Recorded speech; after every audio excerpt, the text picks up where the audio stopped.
नमस्कार। कल हम वेदांत सार पे चर्चा कर रहे थे और आपको हमने बताया था कि किस प्रकार से वेदांत में सूक्ष्म शरीर कितने अवयवों से निर्माण होता है उसका। आज हम चर्चा करेंगे 3 कोषों की। वैसे संभवतः आप लोगों को कई बार ये पढ़ने को मिला होगा कि कोष 5 है, पंचकोश। लेकिन आप जानते रहिएगा कि कारण शरीर के निर्माण में मात्र 3 ही कोष महत्वपूर्ण है। यह तीनों कोष मिलकर ही सूक्ष्म शरीर का निर्माण करते हैं। और ये 3 कोष कौन कौन से हैं? तो सबसे पहला है विज्ञानमय कोष। विज्ञानमय कोष। अब विज्ञानमय कोष का कार्य क्या है? ये कोष है क्या? तो विज्ञानमय कोष जो है ये व्यवहार का कार्य करने के लिए ये कोष होता है। और इस कोष का जो निर्माण है यह बुद्धि प्लस पंच ज्ञान इंद्रियों के संयोग से होता है। किससे? बुद्धि प्लस पंच ज्ञान इंद्रियां। विज्ञान में कोष व्यवहार करने वाला जीव कहलाता है। मैं करता हूं, मैं भोगता हूं, मैं सुखी हूं, मैं दुखी हूं, इस प्रकार का जो अभिमान करने का कारण होता है यही यह लोक में और परलोक में जो गमन करने का जो माध्यम होता है, जो गमन करने का जो कारण होता है वह विज्ञानमय कोष के अंतर्गत होता है। तो विज्ञानमय कोष का निर्माण कैसे होता है? बुद्धि प्लस ज्ञान इंद्रियां। कल मैंने चर्चा की थी कि जो पंच ज्ञान इंद्रियां हैं ये किसका गुण है? तमोगुण का, रजोगुण का या सत्वगुण का? तो ये जो पंच ज्ञान इंद्रियां हैं यह सत्व गुण का ही क्या है? कार्य है। ठीक है। इसके पहले मैंने बताया था जो आकाश आदि जो पंच महाभूत हैं यह तमोगुण का कार्य है। आगे चर्चा करेंगे कि रजोगुण का कार्य क्या है, रजोगुण से क्या उत्पन्न होता है। लेकिन अभी आप जानते रहिएगा जो विज्ञान में कोष है यह बुद्धि प्लस पंच ज्ञान इंद्रियों के संयोग से विज्ञान में कोष का निर्माण होता है। इसे कर्तरूप या ज्ञान शक्ति स्वरूप भी कहा जाता है। दूसरा कोष आता है मनोमय कोष। जैसे ही स्पष्ट होता है कि मन आगे आ रहा है मनो, तो मन का जो कोष है यह मन प्लस पंच कर्म इंद्रियां। कौन कौन? मन प्लस पंच कर्म इंद्रियां से इसका निर्माण होता है। किससे? मन प्लस पंच कर्म इंद्रियों से। इसे करण रूप या इच्छा शक्ति संपन्न इन कोष भी कहते हैं। किसे? मनोमय कोष को। मनोमय कोष का संयोग कैसे होता है? तो मन प्लस कर्म इंद्रियों के साथ जब संयोग होता है तो मनोमय कोष का निर्माण होता है। मन प्लस ज्ञानेंद्रियों के साथ मिलकर मनोमय कोष का निर्माण होता है। माफ करिएगा, कर्म इंद्रिया नहीं है, मन प्लस ज्ञान इंद्रिया का जब संयोग होता है तो किसका निर्माण होता है? मनोमय कोष का। मन प्लस कर्म इंद्रिया नहीं है, मन प्लस ज्ञान इंद्रिया है। प्रश्न बनता है अब तीसरा कि प्राणमय कोष क्या है? तो जो प्राणमय कोष है यह पंच कर्मेंद्रियां और प्लस पंच वायु के साथ संयोग होता है तो प्राणमय कोष का निर्माण होता है। किसका? पंच कर्मेंद्रियां और पंच प्राण वायु। वायु कितनी है? 5। कौन कौन सी है? कर्मेंद्रियां तो आपको बता ही दी थी,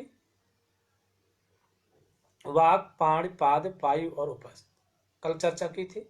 आज पंचवायु को पुनः फिर से सुन लीजिएगा। प्राण, अपान, व्यान, उदान और समान, ये क्या हमारी पंच वायु। अब प्राण का कार्य क्या है?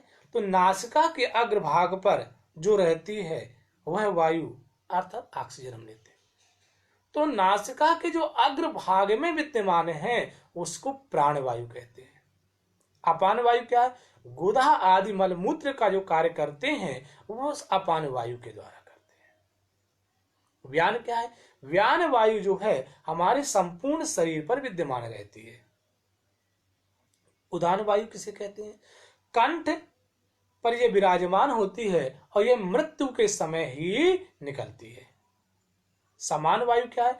यह नाभि के पास होती है और खाए पिए अन्न को पचाती है।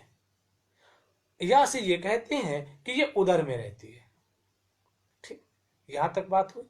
अब एक प्रश्न ये बनता है कि जो ये पंच प्राण हैं इसका उत्पन्न का कारण उत्पन्न कैसे हुए और ये किसका गुण है? ये कारण किसके हैं? तो आप जानते रहिएगा, मैंने तमोगुण और सत्वगुण की चर्चा पहले कर दी है। अब आता है रजोगुण। तो आकाश आदि सूक्ष्म भूतों से सम्मिलित, आकाश आदि सूक्ष्म भूतों के सम्मिलित रजोगुण से प्राण आदि पंचवायुओं की उत्पत्ति होती है। तो आकाश आदि सूक्ष्म भूतों के सम्मिलित रजोगुण से पंचवायु प्राण आदि, पंचवायु कौन है? प्राण आदि पंचवायुओं की उत्पत्ति होती है। ये पंचवायु पंच कर्मेंद्रियों के साथ मिलकर प्राणमय कोश का निर्माण करते हैं, जो रजोगुण का क्या है? कार्य माना जाता है। दोस्तों, आज तो हमने बात की है इन 3 कोशों की। कल हम बताएंगे पंचीकरण सिद्धांत क्या है, इस सृष्टि की उत्पत्ति पर कौन से तत्व की किस प्रकार से प्रधानता होती है और यह पंचीकरण है क्या। तो पंचीकरण सिद्धांत को जानने के लिए सबसे महत्वपूर्ण बात यह है कि आपको पंच महाभूतों के बारे में जानना होगा। एक कहावत आपने सुनी होगी, छित जल पावक गगन समीरा, पंच तत्व सम अधम शरीरा। ये तत्व कितने? 5 तत्वों से हमारा शरीर का निर्माण हुआ है। ये 5 तत्व कौन है? पंच महाभूत है। तो हमको इन 5 महाभूतों के बारे में जानना होगा और कल पंचीकरण के बारे में हम आपसे बात करेंगे। तो पंच महाभूत कौन है आप इसके बारे में जान लीजिएगा। कल किस भाग में कौन से भूत की या कौन से तत्व की कितनी प्रधानता होती है इसकी हम चर्चा करेंगे और पूरा पंचीकरण सिद्धांत समझाने की कोशिश करेंगे। सबसे पहले आकाश आता है, आकाश के बाद आता है वायु, वायु के बाद आती है अग्नि, अग्नि के बाद आता है जल और जल के बाद आता है पृथ्वी। ये पंच महाभूत है। इन पंच महाभूतों के बारे में हमें जानना अत्यंत ही महत्वपूर्ण है। अगर हमने इन पंच महाभूतों के बारे में नहीं जाना तो शायद हम पंचीकरण के सिद्धांत को हम नहीं समझ पाएंगे। आपके पास समय है, आप पंचीकरण सिद्धांत को जानने के पहले इन पंच महाभूतों के बारे में जानें। मैंने कल आपको बताया था आकाश आदि पंच जो महाभूत हैं इससे ज्ञानेंद्रियां कैसे उत्पन्न होती हैं। यह ज्ञानेंद्रियां ही बाद में बताया कि इन प्रकार से पंच तन्मात्राओं को कैसे प्रदर्शित करती है। ये सत्वगुण कैसे होता है, तमोगुण क्या है, सत्वगुण क्या है, आज रजोगुण की चर्चा हो गई। समष्टि व्यष्टि की चर्चा हम पहले कर चुके हैं। आगे कल हम चर्चा करेंगे पंचीकरण के सिद्धांत की। तब तक के लिए आप लोगों के साथ हम लगातार जुड़े रहेंगे और आपसे एक बात कहेंगे, इस समय कोरोना की वजह से हमारा देश बड़े ही संकट में है। अगर इसको हमें हराना है तो हमें अपने घरों पर सेफ रहना होगा। यह बात भी अत्यंत महत्वपूर्ण है, इसलिए आप लोग घर में रहें, सुरक्षित रहें और लोगों से दूरी बनाकर रखें। तब तक के लिए जय श्री राम।